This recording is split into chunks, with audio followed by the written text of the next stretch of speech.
So today we're going to be taking a look at a scenario where Africa disappears. Continuing on with the continent disappearing series, we have now reached Africa after doing both Europe and Asia. We also technically did the United States, but that's not really a continent, so that really doesn't count. So yeah, it is Africa's turn to disappear from the map, and this is going to make play for a very interesting scenario. So if you guys do enjoy this video, make sure to leave a like on it and subscribe to the channel if you're new. We are aiming for 100k by the end of this year, although we would most likely rather try to get to 90k instead because that window is slowly closing. So if you aren't subscribed, make sure to subscribe. If you know anyone who isn't subscribed, get them to subscribe. And yeah, let's go ahead and jump into this mapping scenario. Now, not to be like mean or anything, but Africa disappearing isn't going to affect the world too much. Of course, we're going to have around 1 billion people die, which is not good. And of course, a lot of Africa has a lot of plentiful natural resources and economics, things like that. That stuff is very useful for the world. And then of course, the countless history, all that good stuff, gone. But when Asia disappeared, a mass shift of world power shifted to the west, and when Europe disappeared, a mass shift occurred over towards the east. But Africa is split between the two sides, with both western and eastern countries taking home to the continent, and with it disappearing, world politics are not going to change too much. But once again, like I said already, people, economics, resources, history, that's all gone, and that itself is horrible. But once again, in terms of geopolitical shifts, nothing is going to really happen. But most notably right now is that these countries over here in the Middle East, so Turkey, Israel, I think Jordan, actually maybe not Jordan, I'm not sure, Palestine, Syria, Saudi Arabia, Yemen even, they're all going to get a huge boost. But these countries are going to benefit greatly from Africa's disappearance, simply because they are now opened up to the Atlantic Ocean, which is now probably the largest ocean in the world. I'm kind of speculating that the Indian Ocean is going to remain like right here. But yeah, economics for the Middle Eastern countries, and not only them, but also Southern Europe, those are going to skyrocket. Of course, the world has to first get over the problem of Africa disappearing and that money problem itself. But following that, it's probably going to be beneficial for these couple countries. But now let's go ahead and get into some wars, because that's exactly why you clicked on this video. Or maybe not, maybe you're new and you thought this would be a like a infographic kind of thing. It sort of is, it sort of isn't. Stick around though. So starting our first war, this is going to be kind of a like a cause and effect kind of war. So because Africa disappeared, Israel is going to gain power, and that's just through the easier direct access that so many countries have to Israel now. So with Israel getting more money, and of course Israel can export a lot easier now, so over to Asia easier, South America easier. But yeah, Israel, power, good, invade. And invade is exactly what they do to their neighbor Palestine. This is probably the first time in my mapping videos that I've ever had Israel declare war on Palestine, and it being a starting event. But nonetheless, Israel goes ahead and does this, and this gets instant backlash from the Middle East. Instantly, some countries do join this war on the side of Palestine, those countries being Lebanon and Syria, and Iran is on the verge of joining this war. But for now, Israel is going to do some Israel things. They're going to invade and occupy Palestine, and push up into Lebanon and do some questionable things. These questionable things are exactly what's going to get Iran involved in this war. And with Iran getting involved, we have to get Iraq involved, because they simply have to get over there to help out. And at this point, someone else is going to get involved. Stars and stripes. So with this, America now starts sending its military over to Israel with a lot of ease, because you know there's no giant continent there anymore. And of course the Americans are going to take a little bit to arrive, so Iranian troops are able to push back the Israelis. But not for long. As the Iranians reach the border, the Americans also reach the border. And it is here that America starts their second or third or fourth campaign into the Middle East. Probably like fifth or sixth actually.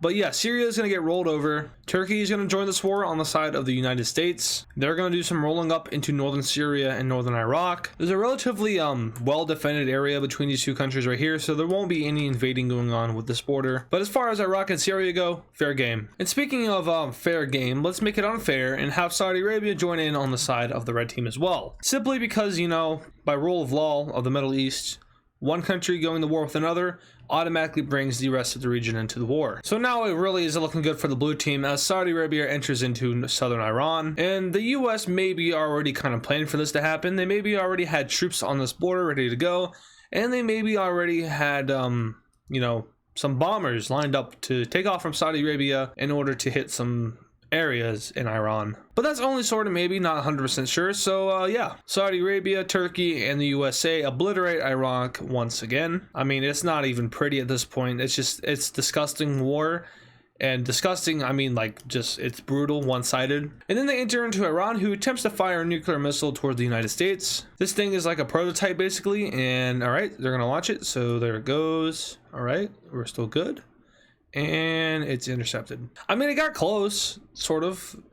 I mean, the range predicted was literally just to keep going a little bit and then like sputter out. I mean, maybe if it just kept falling, it could have hit Florida, or maybe it just went down south and hit Hispaniola and caused a World War III scenario. And by World War III, I mean the UN versus Iran. But hey, you know, nukes never happen in these videos, so we don't even have to worry about that. So you guys know about all those protests happening in Iran. Yeah, they're gonna get the upper hand here. The US and allies are funding these protests into rebellions, and eventually they overthrow their own government, and the US is victorious in the Middle East. This time they wipe out pretty much all of their enemies aside from, I guess, Yemen.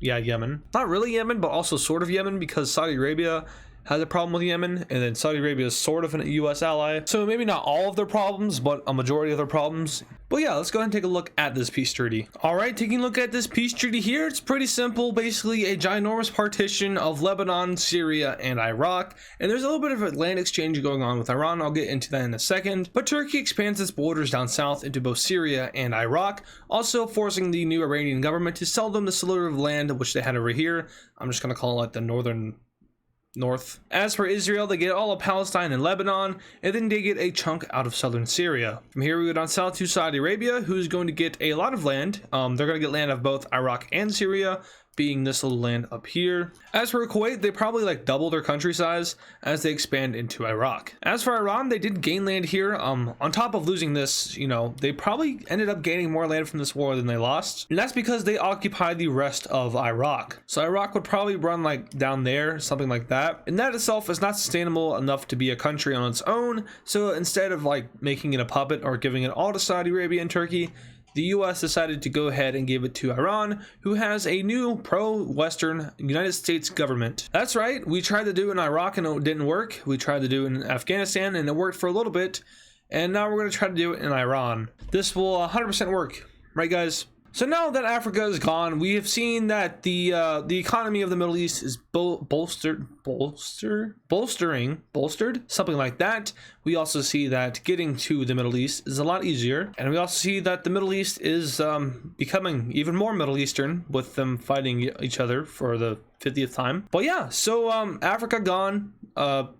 Now what? I mean, we could start trying to dig up stuff that might have sunk into the bottom of the ocean. And I just realized that I could just call this series "What If Continents Sunk into the Ocean?" And that would be very fitting for the channel, because that's kind of like a catchphrase or a slogan, I guess. But yeah, with Africa gone, the world is looking a lot different, and probably not for the best of the East. So in order to counter this expansion of the West, Russia is going to do some Russian things. First off, they're going to go ahead and unite with Belarus. I mean, at this point, the only thing separating these countries in real life is like the actual border.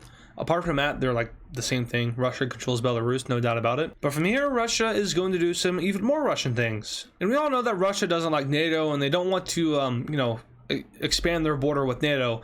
And they've said that in real life involving Ukraine, which is sort of their justification for invading Ukraine, even though Ukraine didn't really say they were going to join NATO. I mean, there was talks, but nothing really happened. But yeah, instead of trying to create a buffer, they just went ahead and made a larger border with NATO.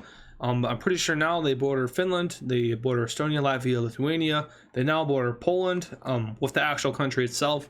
Ukraine already, which is basically a part of NATO at this point. Turkey, good job with that. Armenia, who is kind of a neutral country. Azerbaijan, NATO partner. So yeah, they've gone ahead and shot themselves in the foot here. No big surprise. As for China, they're going to go ahead and do some China things. As by that, I mean they're going to send a liberation force into Myanmar in order to stabilize the country. Totally not for land expansion. China sends their forces into Myanmar, and Myanmar almost immediately erupts into a civil war. We have the pro-Thai government forces, the current military coup group, which I'm just going to call the military separatists, and communist Thai forces, because it can't be a civil war without there being a communist group or a fascist group or something like that. So China is instantly going to stop because they don't know who to invade here. They have the fellow communists to the south who are even more communist than China itself, and you know, China itself is barely communist. I wouldn't even consider them communists, actually. But they're not going to invade them. Instead, they're going to go after the military group. So they expand further across their border, and Indian troops are seen lining the border with Myanmar. China immediately calls on India to withdraw its troops from the border, India does not do that because it is their border, and nothing happens because China is mostly all bark and no bite. Yes, I am throwing shots at everyone today, but the military group, they're going to get exhausted. The communist group, they are pretty much going to get beat by the good guys. And as for the good guys themselves, they're doing fairly well. Kind of surprising. That is until the Chinese realize that they're using American weapons, and China attempts to sanction America for doing this with the intention of getting them for like provoking the war. America is going to go ahead and say, nope, shut up, we saw Chinese weapons in Iran. So yeah, even with Africa disappearing, the modern day back and forth blah blah blah between the US and China, that's still happening. So it's good to know that when the aliens come back and try to retake Egypt and they accidentally vaporize the entire continent, not much is going to change in terms of geopolitics. I mean, it was kind of hard to do this video because what would change? There's not any, like, I guess, like highly interesting wars that would take place because of Africa's disappearance. I think something in the Middle East is probably the most likely to happen. There could probably be a war over resources disappearing or something like that with South America, Europe, or Asia. But yeah, I mean, with Asia disappearing, you have, like I said earlier, the power going to the west. With Europe disappearing, the power goes to the east. Each of those groups expand because of it. And with Africa, no one gains any power, so it's just going to be the same old, same old. But I might as well just keep expanding off this whole Middle Eastern war, which is what I've been doing. So yeah, Myanmar, they're gonna like kind of do well here. They knocked the Chinese back from the coast and offer them a deal, which China goes ahead and declines. And by decline, I mean they invade them even harder. So much so that the country is then split in half and forced into peace negotiations with Xi Jinping. All right, looking at this peace treaty here, it's looking kind of inappropriate. But China is going to go ahead and give itself access to the this bay right here, the Bay of Bengal. And India is not happy about that. For one, they're not happy about it because they now share an extensively long border with China, now spanning over here in the Myanmar region. But also because China's going to go ahead and do some Chinese things. They're going to try to trade around India over here to the Middle East, which is now exposed, as well as Europe, of course. And India is not all about that. They liked having the centralized control over this area because, you know, India is the dominant country within the northern Indian Ocean. And I do apologize for this video being uploaded on Thursday as opposed to Wednesday. So I'm recording this on Tuesday. Normally I like to record my videos on Monday so I can edit them on Tuesday, get them up on Wednesday. But because of work and because of me not paying attention, this video is going up on Thursday. That's simply just my bad. Christmas break started, so I'm gonna have more time, and that'll be a lot better. I'll be able to actually put effort into my videos, which will be nice because I haven't been able to do that as of recently. In terms of other channel news, for the end of the year, there will be a live stream, and I'm still deciding on whether I want it on the 27th or the 29th. I believe I might go ahead and try to put it for the 29th, maybe the 30th actually, just so I can, you know, like phrase it as the last live stream of the year. There'll still be a video going up on Saturday the 31st, and that video will not be a mapping video, it'll be something different, but it should still be good. So I hope you guys do tune into that, because whenever I don't do mapping, those videos typically don't even do good, and that's even accounting specials and stuff. So it's not mapping, but still tune in because it's important for the channel. So yeah, live stream the 30th, video the 31st. Those will be the last two, I guess, content that I upload for the year. And then coming into January, my first video will be on the 4th. And depending on when we hit 90K, there will also be a daily upload week. So depending on when I hit that, it could actually just like contradict everything I just said. There could be a daily upload week next week. I don't know. It just depends on how supportive you are. Speaking of support, you should show support as we end this video. I know it was kind of disappointing and short. I do apologize for that, but I'm not gonna make an excuse. So show some support on this video. Get some subscribers on it, because 100K, big 6-digit number there. And I do understand that every single video I'm like 100K, 100K, 100K. I know it's annoying to everyone who's already subscribed, and I do apologize for it, but like this is like, we're almost to the point of like dream come true. Dream come true would also like I didn't even think I would get to 10K when I started YouTube. I didn't think I'd even get to 1K. And when I hit 1K, I had the freakiest of reactions. And we're almost like 100 times that point, and that's crazy. So it's big for me. Yeah, so let's try to get there. So subscribing, liking the video, commenting, sharing, all those things will help us get there. Subscribing, of course, being the most obvious and crucial factor. And yeah, so thank you guys for watching this video. I'll probably have a video up Saturday, and by probably I mean I will have a video up on Saturday. And yeah, once again, thanks for watching, and I'll see you guys in the next one.